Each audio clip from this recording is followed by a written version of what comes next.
Nesvarbu, kaip keliaujame, laiku ar erdve, bet visada kartu su raidėmis, sako parodos Keliaujančios raidės organizatoriai. Vilniaus galerija Akademija kviečia pažinti įnoringai raidžių meną ir pajusti Europos kultūros bendrumą. Bendroje Suomijos ir Lietuvos kaligrafijos ir tipografijos parodoje eksponuojami 42 dailininkų ir dizainerių iš 10 pasaulio šalių darbai. Juose kuriamos ar konceptualiai perkuriamos raidės. Parodoje galima pamatyti ir skulptūrinį raidės variantą, ir tekstilinį, ir koliažinį, ir fotografinį. Ta prasme, nėra jokių ribų, kur prasideda ir kur baigėsi kaligrafija, raidė, ženklas. Parodos rengėjai kviečia žiūrovus susimastyti, kad raidės ženklai supa mus kiekviename žingsnyje, o jų ištakos siekia žmonijos istorijos pradžią.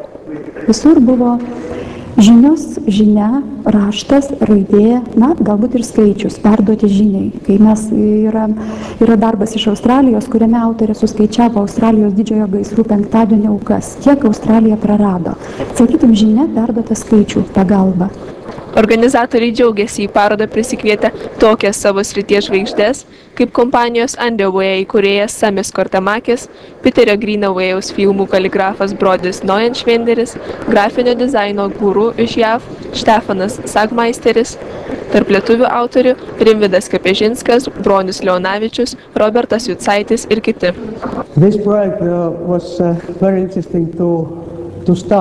Projektas pasidėjo labai įdomiai. Prieš 3 metus aš lankiausi parodoje Klaipėdoje. Mes sėdėjome kavinėje su aušra ir kalbėjome, kad galėtume dar kažką nuveikti. Ir štai, dabar atliekame labai didelį darbą, kuris ir toliau vystosi.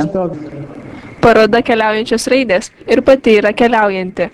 Jau lankėsi Sankt Peterburge, Kijeve ir Lvove, dabar 2 savaitės bus eksponuojama Vilniuje, o kitąmet keliaus į Suomijos Lahdžio miestą.